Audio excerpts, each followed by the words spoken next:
여러분, 운동 경기를 하는 목적은 상대방을 눌러서 이기기 위한 것입니다. 다 알죠. 그래서 제가 우리 아들이 어렸을 때 이렇게 집에서 정말 열심히 운동 경기를 했어요. 그래서 집에다가 이렇게 조그만 농구 조그만 거 있습니다. 조그만 거, 장난감 같은 거, 그거를 이렇게 붙여놓고 아들이랑 요만한 농구공, 조그만 농구공 갖고 학교에 갔다 오기만 하면 저랑 시합을 했어요. 처음에는 뭐 제가 넉넉히 이겼죠. 그런데 계속 하면 할수록 비슷해지는 거예요. 제가 얼마나 성질이 나던지 이기려고 그걸 이기려고 제가 그래서 정말 기력을 다해서 사력을 다해서 그렇게 했는데 나중에는 결국은 안 되더라고요. 그래서 제가 종목을 바꿨어요. 축구로. 제가 축구 잘했거든요. 그래가지고 조그만 이렇게 네트가 있어요. 이게 이제 제가 미국 유학할 때 그랬는데 조그만 네트가 있어서 그거를 그 좁은 거실에다가 놓고선 조그만 공으로 공을 차기 시작한 거예요. 제가 당연히 이겼죠. 그런데 점점 지는 거예요. 그래서 제가 너무 열이 나가지고 막 몸싸움을 하면서 제가 이기려고 했는데 나중에 안 되더라고요. 그래서 종목을 바꿨습니다. 탁구를 잘 치거든요, 제가. 근데 다 계속 이게 점점 지는 거예요. 그래서 그러는 사이에 제 아들이 다방면의 운동에 능통한 아이가 됐습니다. 그래서 요즘에 이제 제대할 때가 가까이 왔는데 저한테 하는 말이 있어요. 아빠, 내가 운동을 너무 잘해. 군대에서 너무 좋아. 막 이렇게. 그래서 제가 그랬습니다. 나의 희생과 땀이다. 그런데 이 운동 경기를 하면 어떻게든 이기려고 그래요. 어떻게든. 뭐 제가 아빠하고 자식하고 그거 상관없어요. 그냥 이기려고 해요. 여러분, 만약에 이 운동 경기를 하는데 평소에 사이가 안 좋아. 그러면 더 어떨까요? 더 엄청나게 경기가 과열되어져요. 평소 사이가 안 좋으면 막 몸으로 부딪히고 반칙을 일삼아서라도 이기려고 하죠. 평소에 사이가 안 좋으면. 여러분, 예를 들면 한국과 일본 축구 국가대표팀 경기가 있어요. 그러면 유독 한국 축구 국가대표 팀에 속한 선수들이 이 일본 팀만 만나면 정말 목숨을 다해서 하는 것처럼 경기에 임해요. 없던 힘도 막 생기는 것처럼. 왜 그런가? 그 이유를 우리가 충분히 이해하죠. 살펴보면 어떻습니까? 이 한국과 이 일본은 역사 가운데서 이 일본에 의해서 국가적 폭력을 한국이 일방적으로 당했거든요. 그러니까 한국은 피해자고 일본은 가해자예요. 그런데 이 피해자의 상처가 아직 아물질 않았어요. 왜? 가해자가 계속 말을 바꾸거든요. 제대로 된 사과를, 진심 어린 사과를 하지 않았거든요. 그리고 거기에 합당한 손해배상을 하지 않았거든요. 그러니까 그 마음의 상처가 아물질 않아요. 그러니까 어떻게든 일본은 죽었다 깨나도 이겨야 되는 거예요. 여러분, 오늘 성경을 보면 마치 한국과 일본 축구 국가대표팀이 경기를 하는 것처럼 아주 긴장감이 넘치는 그러한 장면이 연출되어져요. 이 긴장감을, 이 극도의 긴장감을 일으키는 당사자가 누구냐? 한쪽은 엘리야 선지자, 한쪽은 아합 왕이에요. 여러분, 이 두 사람이 오늘 만나고 있어요. 오랜 기간, 약 3년이 넘는 시간 동안 만나질 못했는데 이 두 사람이 3년의 시간을 뒤로 한 채 오늘 만나는 장면이 나와요. 그런데 이 만남이 예전에 유명한 가수가 불렀던 노래 제목처럼 잘못된 만남이에요. 제가 그래서 여기서 좀 그거를 랩하면서 부르고 싶었는데 안 되더라고요. 잘못된 만남이란 말이에요. 왜냐하면 이 엘리야 선지자와 아합 왕은 서로에 대해서 비난을 퍼붓고 있거든요. 서로 비난을 퍼붓는다는 건 무엇입니까? 서로 탓한다라는 거고 서로의 잘못을 후벼 파는 거죠. 오늘 성경을 보세요. 17절 보세요. 17절 같이 보겠습니다. 우리 같이 읽겠습니다. 시작.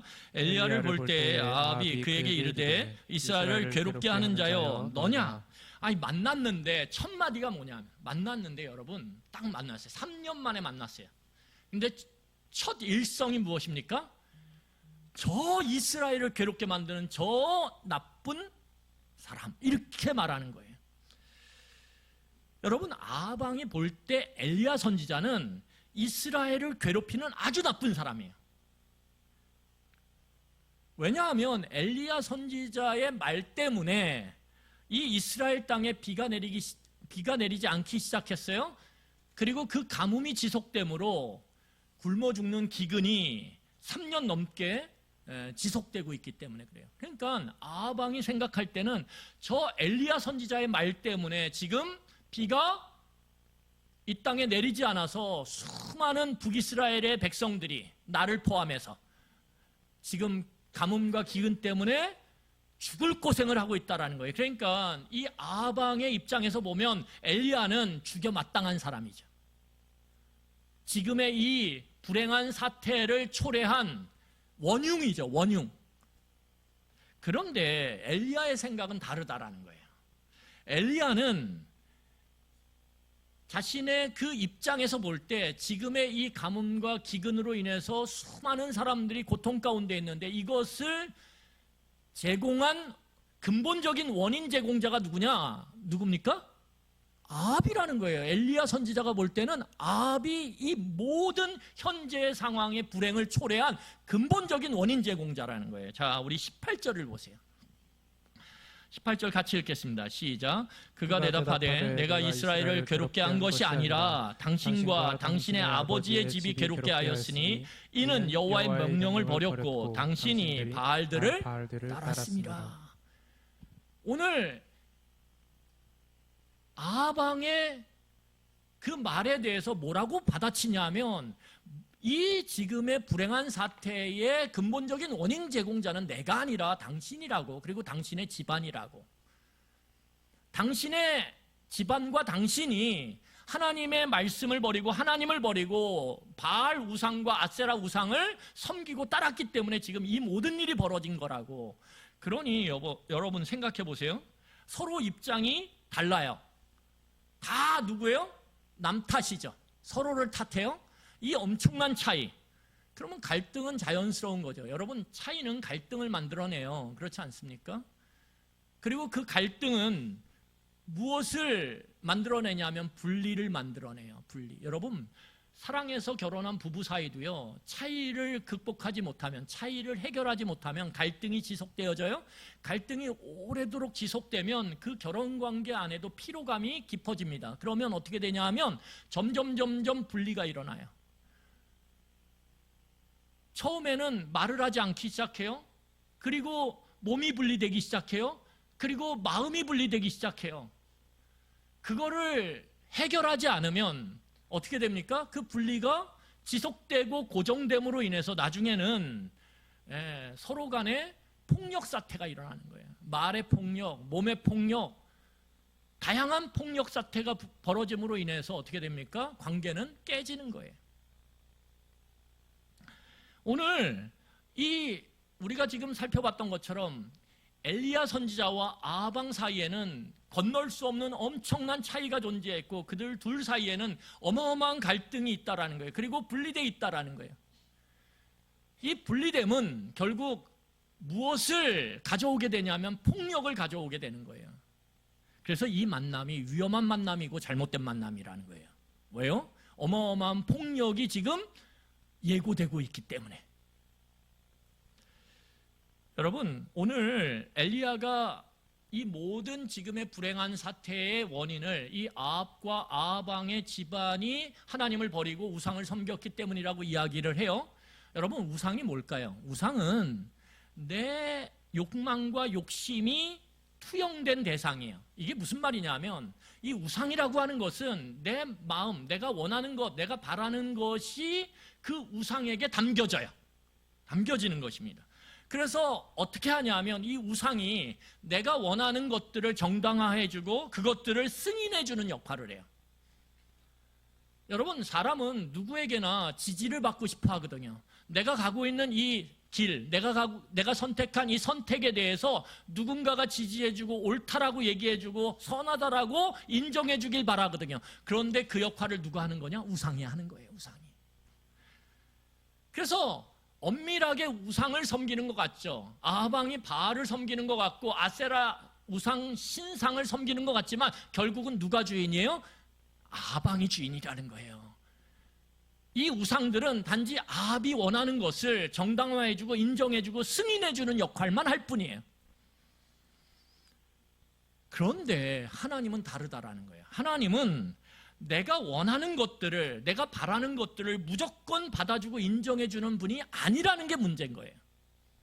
하나님은 하나님의 뜻을 명확하게 밝히세요. 여러분, 하나님의 뜻이 여기 엄청나게 있지 않습니까?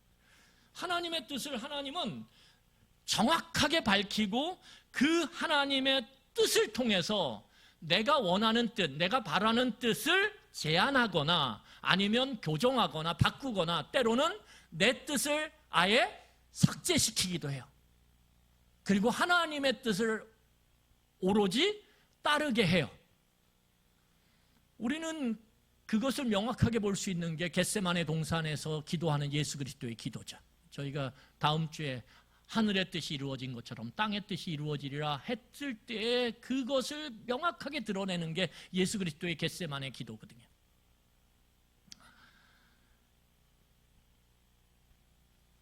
여러분, 그렇기 때문에 하나님과 우리와의 관계는 하나님이 주인이고 우리는 종일 수밖에 없다라는 거예요. 왜요? 내 뜻이 계속 하나님 앞에서는 수정되고 교정되고 제한되고 삭제되고 변화돼야 되거든요. 여러분, 그러니까 아방의 입장에서 보면 바알 우상을 마주할 때는 어떻습니까? 편해요. 왜요? 내가 원하는 걸 거침없이 이야기할 수 있거든요.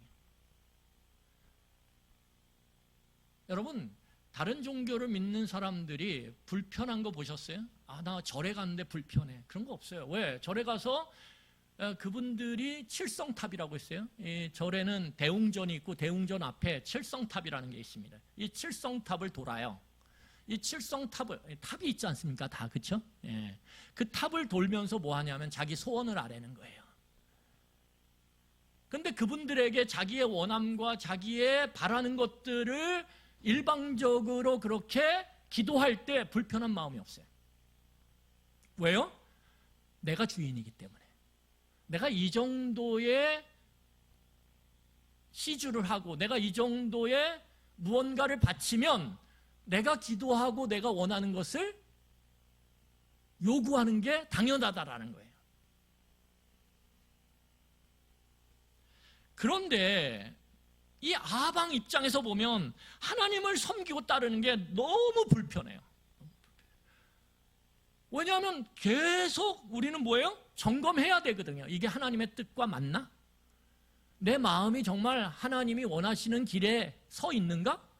계속 점검해야 되거든요. 그러니까 불편하단 말이에요. 하나님을 섬기는 거. 그러면 여러분, 편한 것과 불편한 것 사이에 무엇을 선택하시겠습니까? 편한 걸 선택하죠. 그래서 우상을 섬기는 게 편한 거예요. 마치 내가 듣고 싶어 하는 말을 해주는 사람들을 우리는 찾거든요. 내가 이 길을 갈 때, 내가 저 길을 갈 때 그 길이 맞아, 저 길이 맞아 라고 지지해주고 인정해주고 옹호해주고 승인해줄 수 있는 사람을 우리는 찾아야.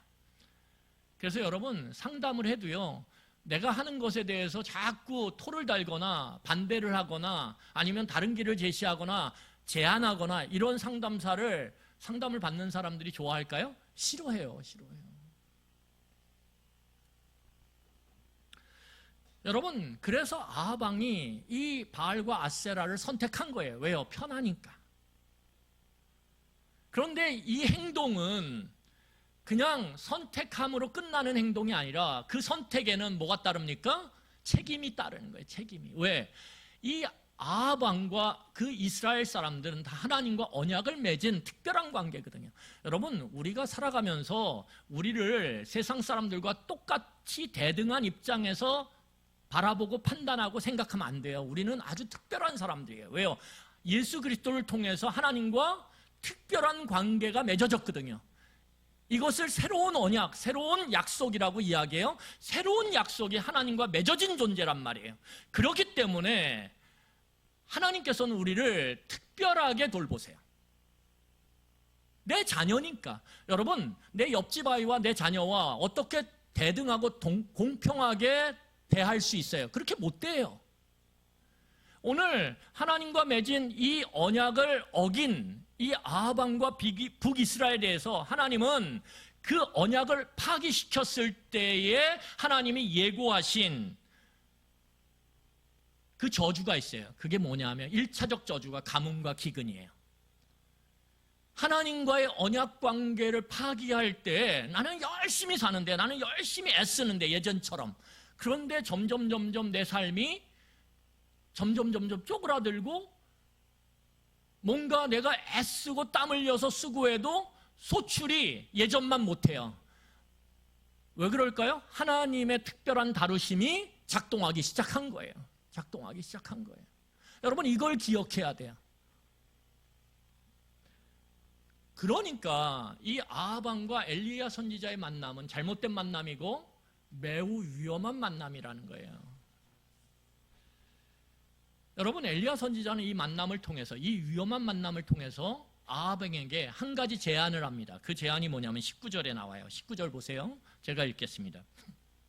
그런즉 사람을 보내어 온 이스라엘과 이세벨의 상에서 먹는 바알 선지자 450명과 아세라 선지자 400명을 갈멜산으로 모아 내게로 나오게 하소서. 오늘 아합 왕에게 오늘 이 위험한 만남을 통해서 제안하는 게 무엇이냐면, 도대체 이 지금 북이스라엘의 이 불행한 사태, 이 3년이 넘는 가뭄과 기근의 이 불행한 사태의 근본적인 원인 제공자가 누구냐, 그거 한번 가려보자는 거예요. 당신은 자꾸 나를 탓하는데 도대체 이 잘못이 정말 나에게로부터냐 아니면 당신으로부터냐 한번 가려보자라는 거예요. 그래서 대결을 제안해요. 여러분, 오늘 성경을 보면 엘리야 선지자가 뭐라고 얘기합니까? 바알을 섬기는 450명의 그 선지자들, 엄청 많죠. 450명. 그리고 아세라 여신을 섬기는 선지자 400명. 그럼 도합 몇 명이에요? 850명. 850명을 갈멜산으로 모으라는 거예요. 그리고 나와 대결을 벌이자는 거예요. 그 대결을 통해서 누가 도대체 이 불행의 근본적인 원인 제공자인지 한번 밝혀내자라는 거예요. 여러분, 갈멜산은요, 이 북이스라엘의 지중해 쪽에 있습니다. 그런데 이게 그냥 홀로 우뚝 솟은 산이 아니에요. 그냥 이렇게 홀로 우뚝 솟아서 나 높다 이렇게 자기를 뽐내는 산이 아니란 말이에요. 이 갈멜산은 어떤 산이냐면 큰 산맥으로 이루어진 산이에요. 그러니까 여러분, 우뚝 산이 하나 솟은 거랑 거대한 산맥들이 어마어마하게 이렇게 장관을 이루면 어떻습니까? 느낌이 달라요. 느낌이. 그래서 이 이스라엘 사람들에게 갈멜산은 어떤 산이냐면 영험한 산이에요. 영험한 산. 그냥 산 위에 올라가도 우와. 여러분, 우리가 그 엄청난 이 자연의 그 위용을 자랑하는 그러한 곳에 가면 탄성이 벌어지죠. 우와. 그러면서 어떻게 해요? 두려움이 착 몰려와요. 이 자연의 그 거대함 앞에서 두려움이 착. 갈멜산이 그런 곳이란 말이에요. 그래서 예로부터 이 갈멜산은 바알과 아세라 우상을 섬기는 홈그라운드예요. 본거지. 한마디로 말하면 안방. 그런데 글로 모으라는 거예요. 그 우상 숭배하는 자들의 본거지, 홈그라운드로 그 850명을 모으라는 거예요. 여러분, 딱 봐도 불리한 선택 아닙니까? 불리한 제안이죠. 불리한 제안이에요. 왜 불리한 제안을 오늘 엘리야가 하고 있을까요? 핑계대지 못하도록. 핑계대지 못하도록. 어떤 핑계도 대지 못한 채 누가 진짜 하나님이고 누가 진짜 그 하나님, 그 신을 배반했기 때문에 이런 불행한 사태가 벌어졌는지에 대해서 명확하게 밝히기 위해서 오늘 엘리야는 홈그라운드를 어때요? 그들의 홈그라운드로 그 엘리야가 들어가요. 직접. 다시 말하면 적진 한가운데로 엘리야가 들어가는 거예요. 여러분 이걸 뭐라 그럽니까? 연극 같은데 아니면 드라마나 영화 같은 데서는 극적 효과라 그러죠. 엘리야는 어마어마한 위험을 감수하고 이 극적 효과를 통해서 하나님을 드러내고 싶은 거예요. 그래서 어떻게 합니까? 적진 한가운데로 들어가죠. 850대 1에 이 물량적으로 보면, 양적으로 보면 상대도 안 될 만한 이러한 제안을 오늘 하고 있는 거예요. 여러분 오늘 엘리야 선지자는 이 대결을 아합 왕에게 제안한 다음에 오늘 백성들에게 돌아다니면서 뭐라고 얘기하냐 하면 하나님의 편에 설 건지 이 우상 편에 설 건지 너희들이 선택해라 이렇게 요구를 해요. 그런데 오늘 본문을 보면 참 재밌는 장면이 나와요. 그러면서도 슬픈 장면이 나오는데 어떤 장면이 나오냐 하면 이 대결을 앞두고 엘리야 선지자가 백성들에게 돌아다니면서 누구를 선택한지 지금 정해라 라고 할 때 모든 백성들이 그 대답을 회피해요.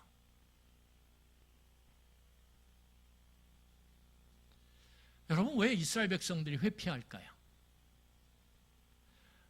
이 방식대로 사는 게 너무 편하거든요. 여러분 이스라엘 백성들이 살던 방식이 무엇입니까? 한마디로 말하면 양다리를 걸치는 신앙생활이에요. 삶과 예배가 따로 된 삶. 분리된 삶의 형태를 갖고 그들이 살았단 말이에요. 그러니까 뭐가 없어요? 부담이 없어요. 부담이. 세상에서 살 때는 일주일에 뭐 지금으로 치면 6일은 그냥 세상 사람들과 전혀 차이가 나지 않는 내 욕망과 욕심을 끝없이 드러내며 꽝 잡는 게 매다라고 하는 그 신조를 갖고 결과와 목표를 이루기 위해서 수단과 방법을 가리지 않는 삶, 너무 좋거든요 그게. 그리고 주일날 딱 하루 와가지고 어떻게 합니까? 한 2시간 하나님 앞에 때로는 눈물을 흘리고 회개하고 그리고 예배 드린 다음에 그리고 다시 돌아가서 내가 원하는 삶을 살아가는 것. 이런 분리된 삶, 이중적 삶, 양다리를 걸치는 이 신앙생활 너무 편하거든요. 여러분 우상은 이 아합 왕이 섬겼던 바알과 아세라는 과정을 탓하지 않아요. 절대 과정을 탓하지 않습니다. 뭐에만 초점을 맞추냐면 결과에만 초점을 맞춰요. 이게 세상을 살아가는 사람들의 마음이거든요. 과정은 상관없어. 결과가 중요하지. 그런데 그게 그대로 우상에게도 담겨지는 거예요. 그리고 내가 과정과 상관없이 결과를 추구하고 거기에 초점을 맞추는 삶을 살아가는 것, 그것을 우상이 인정해주고 승인해주고 용납해주는 거죠. 그러니까 너무 좋은 거예요. 너무 좋은 거예요. 내가 더 많이 소유하고 더 많이 누리기 위해서 내 주변에 약한 사람들을 억누르고 짓밟아도 이 바알과 아세라는 눈을 딱 감아줘요. 그래, 눈 감아줘. 근데 하나님은 눈을 안 감아준단 말이에요.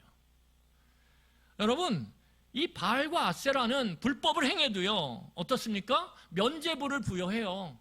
넌 죄 없어. 너는 정말 애쓴 거야. 그리고 면죄부를 탁 준단 말이에요.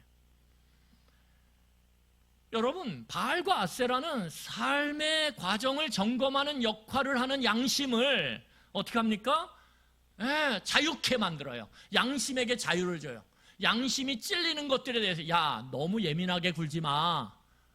네가 지금 예민한 거야. 양심의 자유를 줘요. 그래서 어떻게 해요? 양심에 상관없이 어떻게 해요? 마음대로 자기가 원하는 것들을 이루어갈 수 있도록 그렇게 오히려 부추겨 준다라는 거예요.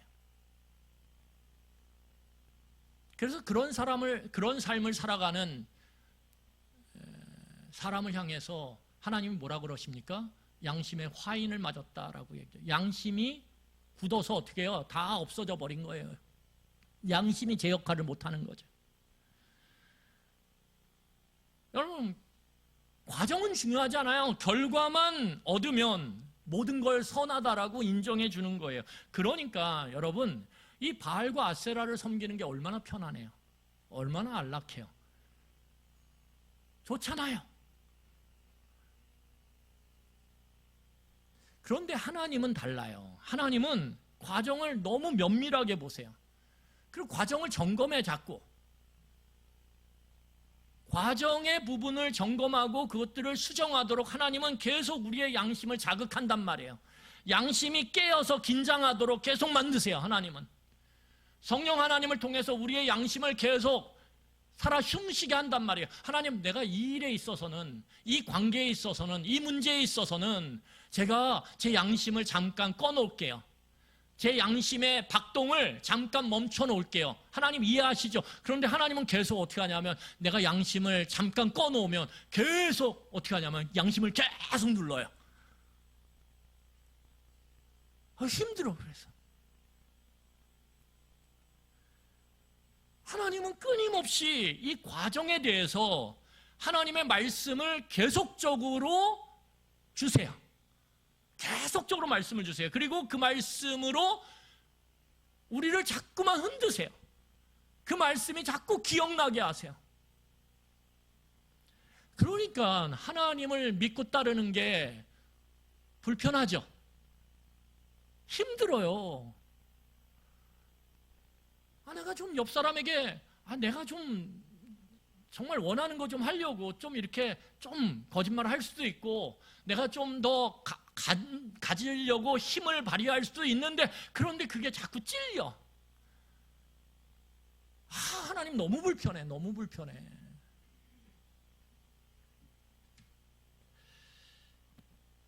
그런데 이 하나님의 백성들은 이 긴 가뭄과 기근을 겪으면서도 이렇게 분리된 삶을 어떻게 해요? 버리질 않아요. 버리려고 하지도 않아요. 왜? 한쪽을 선택하라 그러는데 나 양다리 걸치고 살아가는 게 너무 편해. 익숙해. 그래서 이거 포기할 수 없어. 한쪽도. 세상에서는 세상의 방법대로 많이 소유하고 많이 누리며 살고 싶고 그러면서도 하나님이 혹시라도 나를 저주하셔서 내가 하나님의 백성에서 제외될까 봐 그래도 여기도 안전하게 내가 걸치고 있어야 돼. 그러니까 내가 제사 드리고 예배 드리는 건 할게. 하지만 내가 삶 속에서 세상 사람들과 똑같이 그렇게 결과에 초점을 맞추고 살아가는 것, 난 그거 버릴 수 없어. 이러는 거죠.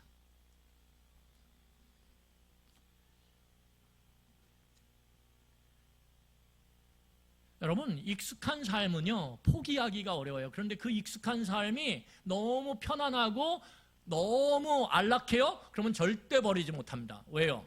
여러분, 우리가 알 수 있는 게 무엇입니까? 요즘에 성인병들이 많아요.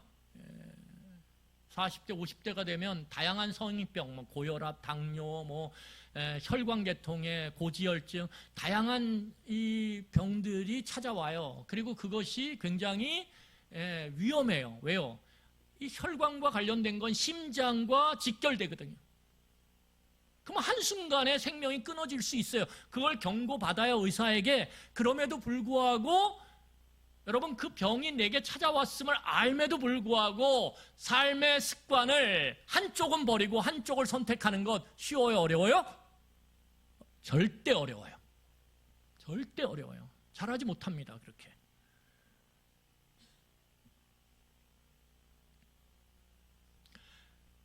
그게 문제가 되는 걸 알면서도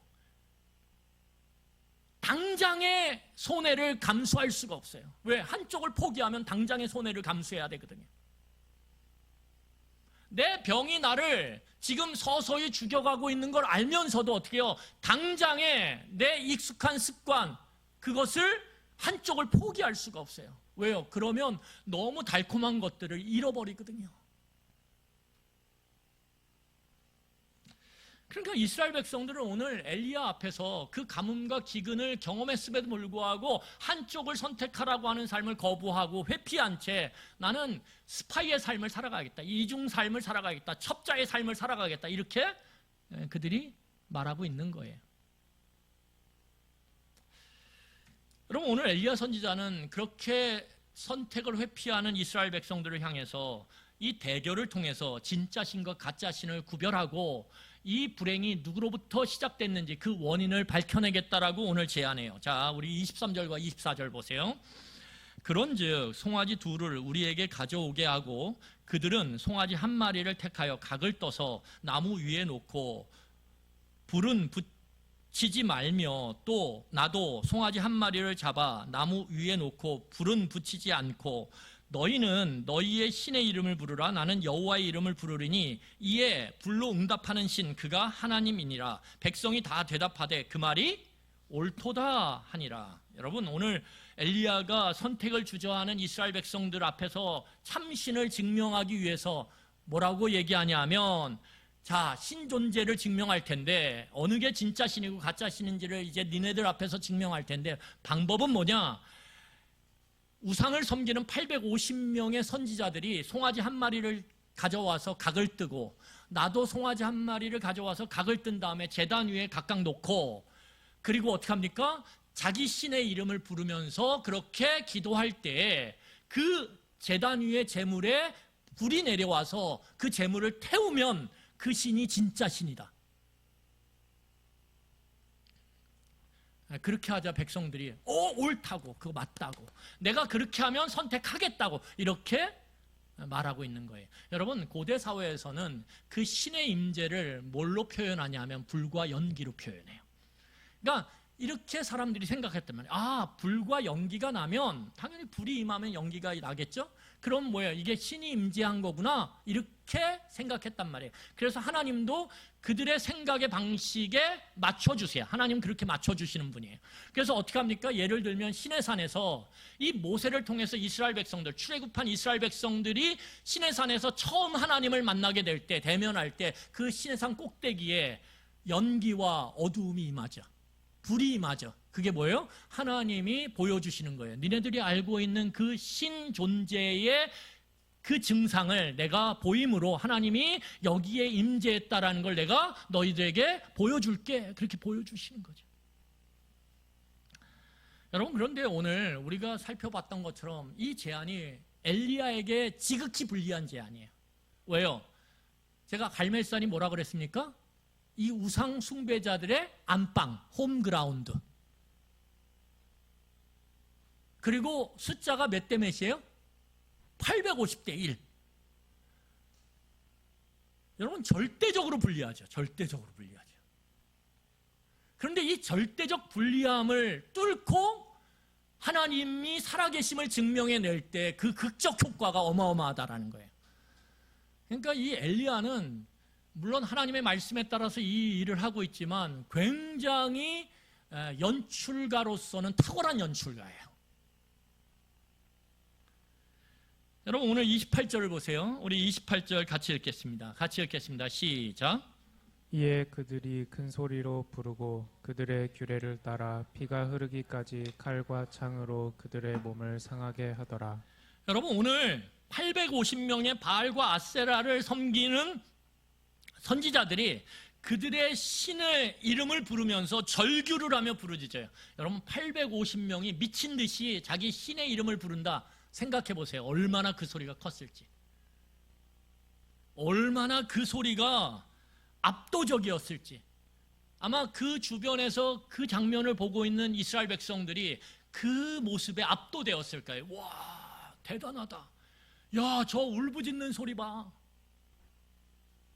제가 소리가 커요. 어떻게 해요? 그렇게 태어난 걸.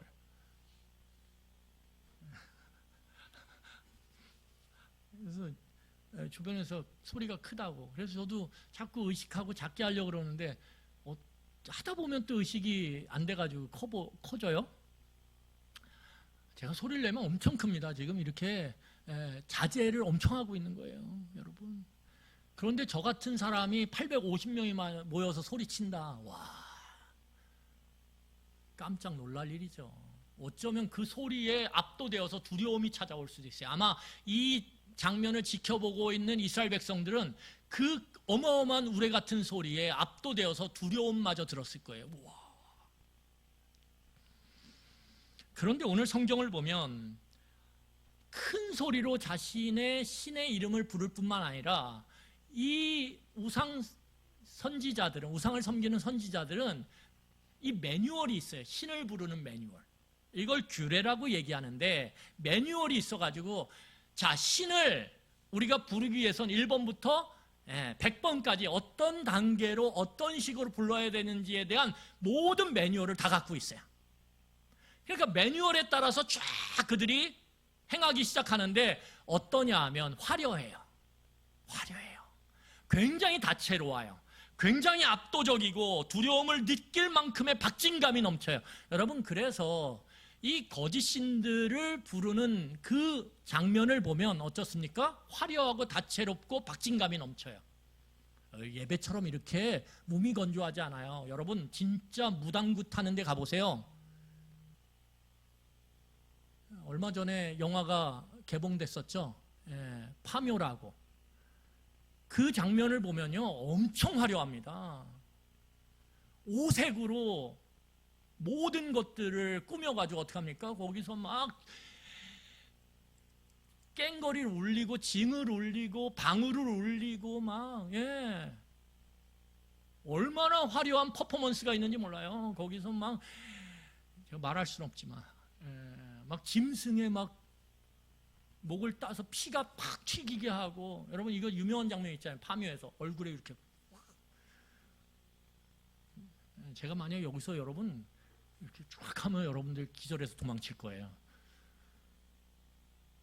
얼마나 화려한지 몰라요. 무당이 자신이 섬기는 그 신을 부르기 위해서 얼마나 화려하고 다채롭고 박진감이 넘치고 귀가 멍멍할 정도로 그렇게 퍼포먼스를 하는지 몰라요. 이게 모든 우상을 섬기는, 거짓 신을 섬기는 그 신을 부르는 장면의 공통적인 면이에요. 그런데 중요한 건 무엇이냐면 아무 일도 일어나지 않았다라는 거예요. 이게 중요한 거예요. 여러분, 오늘 거기 보세요. 29절 보세요. 29절 보세요. 자, 우리 함께 읽겠습니다. 시작.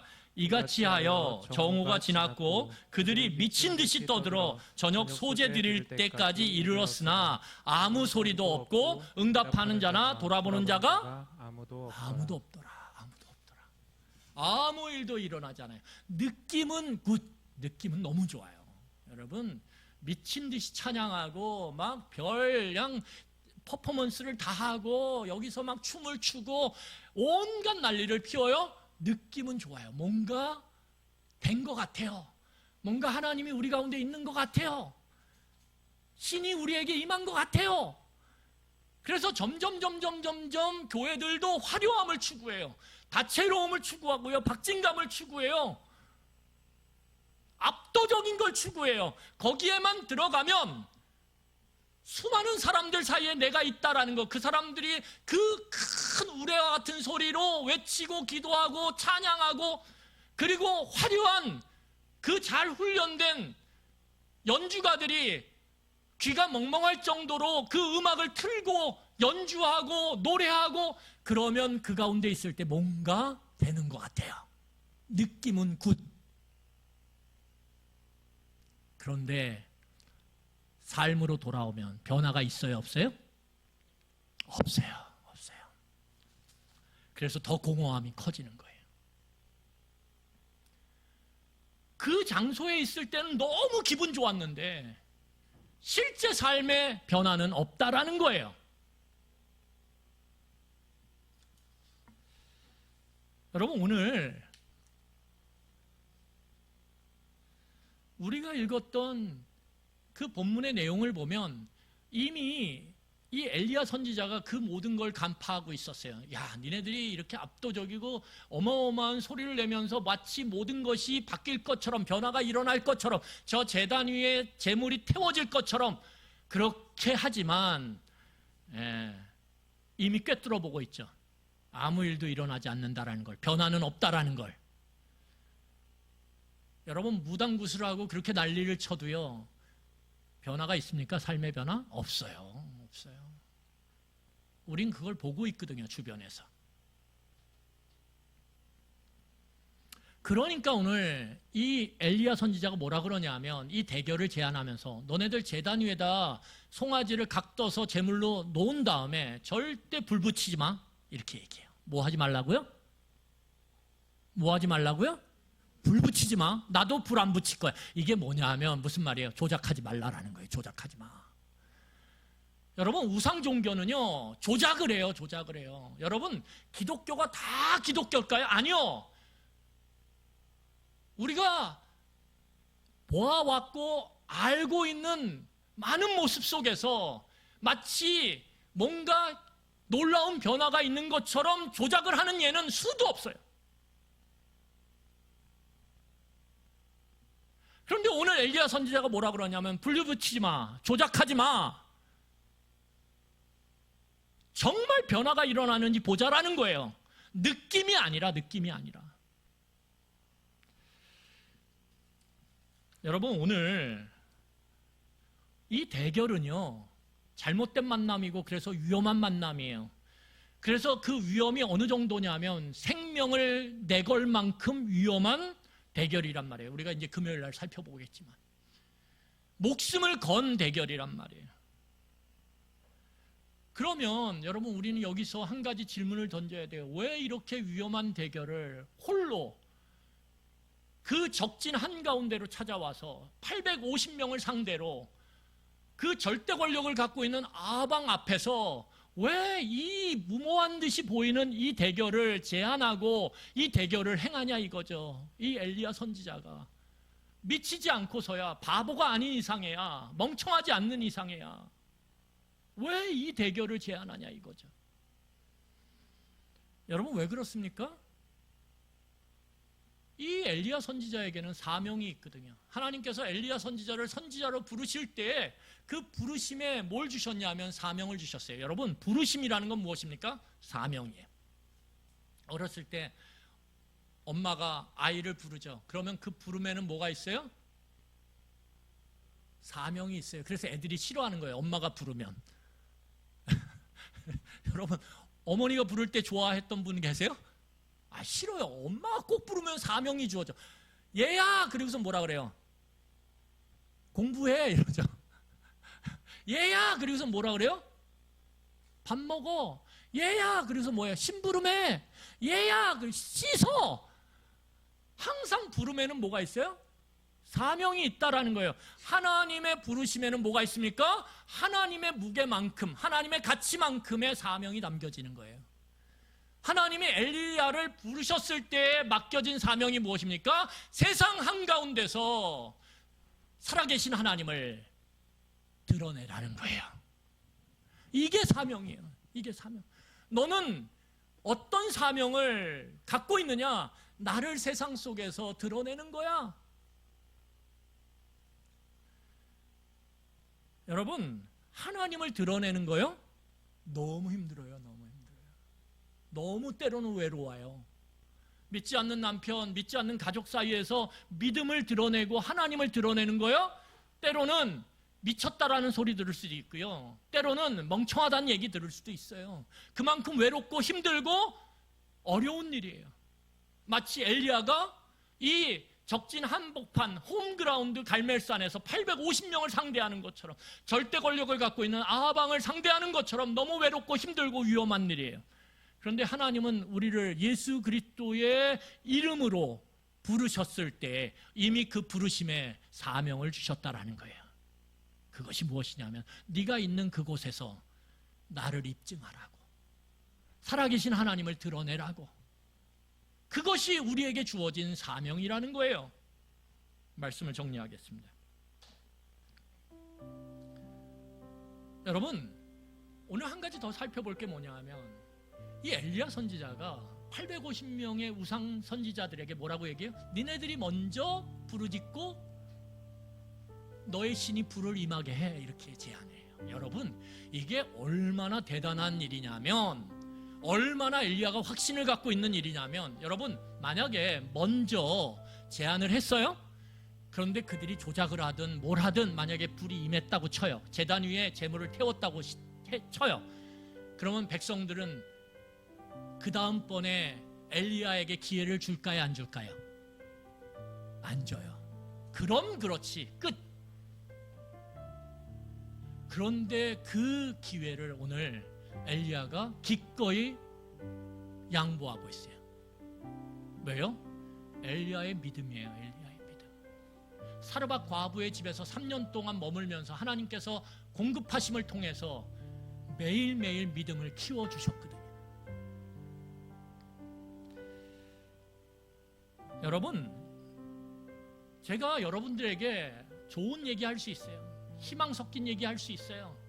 달콤한 얘기할 수 있어요. 그런데 성경은 우리에게 가장 우선되는, 우리에게 요구하는 삶이 무엇이냐 하면 이 세상을 유유자적하며 그렇게 편안하고 그렇게 안락하게 살아가는 삶을 우리에게 목적으로, 목표로 삼으라고 얘기하지 않아요. 어떤 본문도. 성경은 우리에게 무엇을 요구하냐 하면 믿음을 가진 사람으로서 네 삶 속에서 살아계신 하나님을 드러내고 입증하라고 우리에게 요구해요. 어떻게 해요? 믿음으로, 하나님의 말씀에 순종함으로. 여러분, 어떤 집회를 사람들이 많이 모여서 어마어마한 큰 사업을 한다 그래서 하나님이 입증되지 않아요. 여러분, 지금까지 역사 가운데서 얼마나 많은 집회가 있었는지 몰라요. 얼마나 많은 사람들이 모여서 부르짖고 외치고 했는지 몰라요. 그런데 놀랍게도 그 집회를 할 때마다 한국교회는 점점 썩어졌고 점점 기울어졌고 점점 왜소해졌어요. 하나님은 그렇게 증명되는 게 아니에요. 하나님은 우리가 한번 모여가지고 와! 화려한 퍼포먼스를 하고 큰 소리를 내고 지축을 흔들 만큼 그렇게 손뼉치고 박수치면서 그렇게 우리의 세를 과시하고 우리의 힘을 과시하고 우리의 숫자를 과시한다 그래서 하나님이 그 가운데 임재하셔서 우리를 변화시키는 게 아니라는 거예요. 하나님의 변화는 오늘 내가 있는 자리에서 믿음으로 하나님의 말씀, 그 위험한 말씀을 살아내려고 몸부림치며 하나님 이게 안 돼요. 하고 싶은데 안 돼요. 이 말씀에 순종하고 싶은데 안 돼요. 그러면서 골방에서 눈물을 흘리며 기도하며 그 어려운 길을 한 걸음 한 걸음 내딛는 그 자를 통해서 하나님이 살아계심을 드러내고 증명하십니다.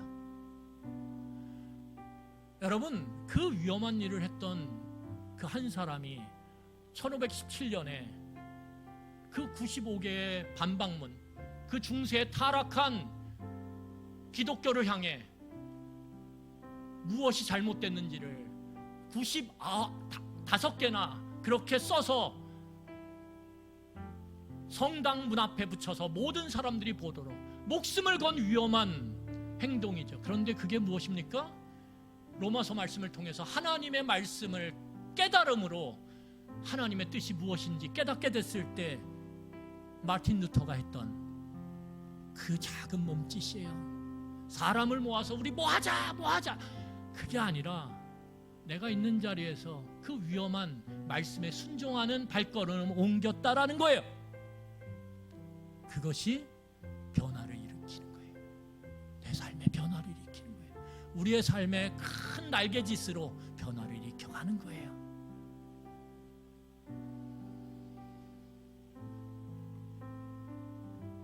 여러분, 이 시간에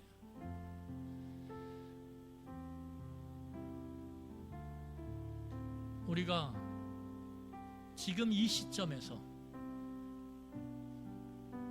어떻게 살아가야 될지, 이 엘리야의 믿음을 갖고 말씀에 순종하는 이 모습을 통해 하나님이 주시는 생각과 마음을 여러분들이 가졌으면 좋겠습니다.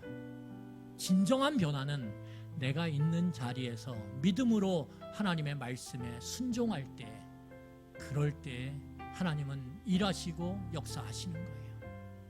그럴 때 변화가 일어나는 것입니다. 우리 이 시간에 같이 말씀을 기억하며 같이 기도하도록 하겠습니다. 기도하시겠습니다.